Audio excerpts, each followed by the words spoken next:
All right, everyone, welcome back into another NFL DFS video. My name is Eric Paulson, going to be breaking down the week one running back plays here. And I'm going to start off here because, well, we ended week one and week two of the NFL preseason. No big injuries, and I don't think we're going to get any in week three of the preseason. Knock on wood there, but we should be good. So we should be able to at least know what the top running back plays are going to be in week one for the NFL DFS preseason main slate. So we'll get right into it, guys. So I am just going to be highlighting like the top 5 plays that I see fit. Now, like, you might disagree, and that's perfectly fine. You can let me know in the comment section below. I mean, there are a bunch of really strong RB plays right now,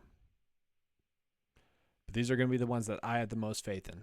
Okay, and my whole thing is like I'm going to chase both safety and upside, and these are going to be the players that give us both of that. So I will say Jonathan Taylor going against Houston, he is going to be both safety and upside. So I know looking at last year's results are not really the best indication of what they're going to do again, but last year against the Houston Texans, 28 DK points in week 13, and then in week 6, 31.8 DK points. Okay, this offense we know is going to run through Jonathan Taylor. This is a game that Houston should be leading in, and they should lean on Jonathan Taylor once again. Like, he should almost be guaranteed to score a touchdown in that game.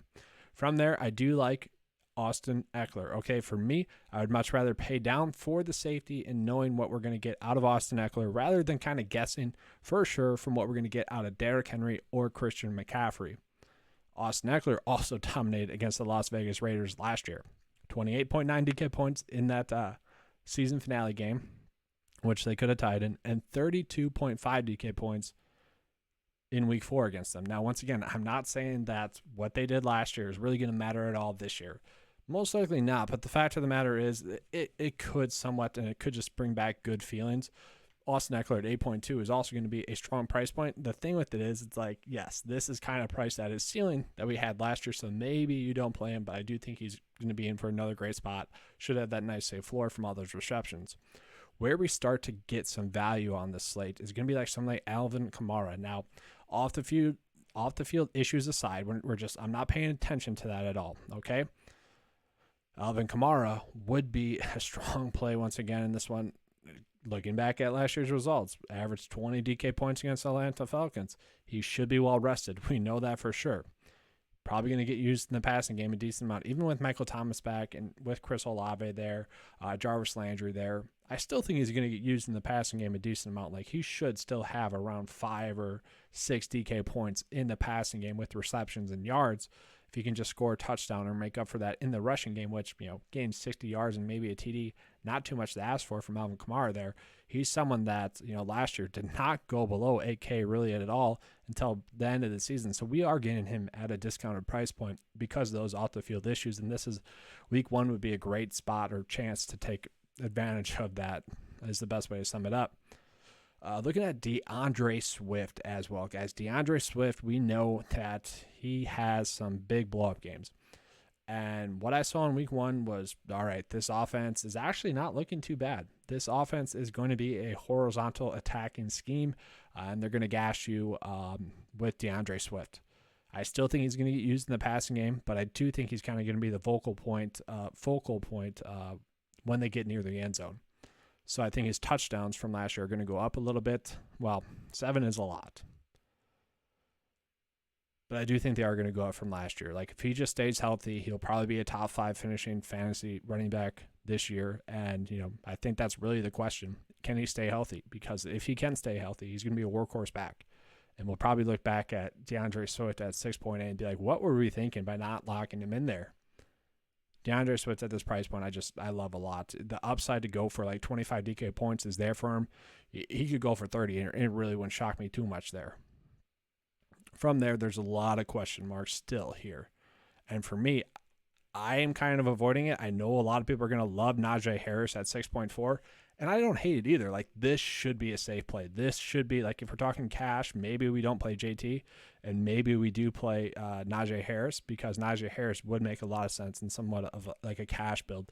I think Anthony McFarland had looked great. I think Benny Snell actually looked decent in week 2 of the NFL preseason, and Jaylen Warren as well, the rookie running back for the Pittsburgh Steelers, all look great, which if they're not pushing Najee Harris at all for like any competition, which the reports coming out of Pittsburgh have pretty much said no, Najee Harris is the guy.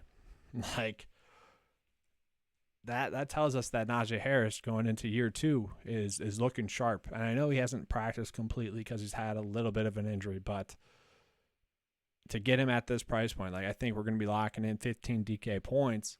And if he can go out and score, that's intriguing to me going against Cincinnati. That you guys, you put up 31 DK points against them last year. That 6.7. That was not good. Interesting there. He might have got injured in that game. Only 8 carries. Probably got injured in that game. I don't recall off the top of my head there. So Najee Harris, not a bad play. Like safe play. Like if you want to go like Najee Harris, DeAndre Swift, like that makes sense. From there, and this is where it gets definitely interesting.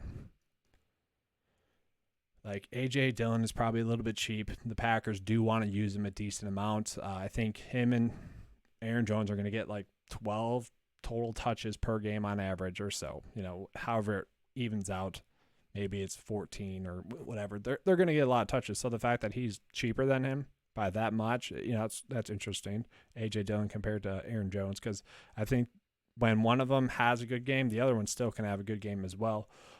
So maybe someone you want to look at. But the two kind of value running back plays that we have on the slate, Mike Davis right now, because as it sits right now, it seems like J.K. Dobbins and Gus Edwards are not going to be ready to go by week 1. We'll see, but I don't know about you guys. If I haven't seen J.K. Dobbins or Gus Edwards practice at all leading up to that week 1, just roll with Mike Davis, the veteran running back who looked good on the preseason film, kind of looked like typical fresh leg Mike Davis.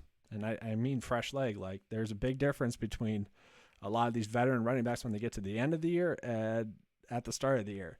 Run them into the ground for the first week or two, get J.K. Dobbins and Gus Edwards healthy, and that would be a smart, logical approach. And I could easily see like Mike Davis getting 20 touches in this one, maybe 16 to 20 touches in this one.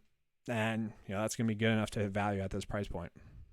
And then the last one, kind of the preseason stud, if you will, Brian Robinson. And this is going to be completely a GPP-only play, but he got the start last week for Washington. And although I thought he was a little bit overhyped in week 1 of the preseason, in week 2 of the preseason when he got his start, he looked a little bit better. I think maybe it was just week 1 nerves where he was just like missing some wide open holes and he was just firing at them, which is not bad. Like, sure, make a mistake at 100%, he looked much better in week 2 of the preseason. So did Antonio Gibson for that matter, though. So this is something we just need to monitor. Maybe in week 3 of the preseason, if he doesn't play and Antonio Gibson doesn't play, we don't know for sure. Maybe if one of them plays, we kind of know what they're thinking there, because if they play in week 3 of the preseason, then they're probably not starting. If we get news heading into week 1, which it already kind of seems like we've been getting, Brian Robinson at 4.5 as kind of the starter in that offense, highly intriguing to me.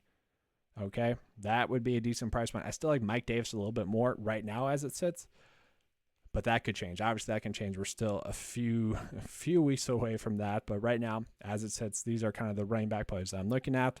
Obviously, this can change with news and notes. Heading into the season, I will say Travis Etienne, not that impressed with right now. Clyde Edwards-Helaire, a little bit cheap for a guy that should be able to get 12 DK points. And that's kind of it for now. Obviously, the rookie running back, Dameon Pierce, it does seem like he has won that starting position. But just how much is he going to get used in the passing game in a game that I do think Jonathan Taylor is going to go off in a game that I think Indy's going to be leading in? How much work does Pierce get in that game with them not being able to establish the run? Because I would think they would just go with like Rex Burkhead or Marlon Mack as the third down back. That makes the most sense to me. But yeah, he is a decent value at 4.8, someone you could think about playing. But that is all I have for you guys for this video. The week 1 running back top plays. I think we did a pretty good job of nailing kind of who the safe plays are, but also the upside plays. Obviously, there's going to be other players that go out and pop. That's just kind of how it goes. But like Joe Mixon, he's fine at his price point. If you want to play him, you can. That's kind of it. Dalvin Cook probably going to be fine at 7.9, but once again, I'm trying to target safety and upside, and I think I captured that in this video. All right, if you guys enjoyed the video and you want more of this content, please give me a like and subscribe. I do appreciate that. That helps the channel out, and hopefully it helps you out as well. Thanks for watching, guys, and as always, let's keep cashing.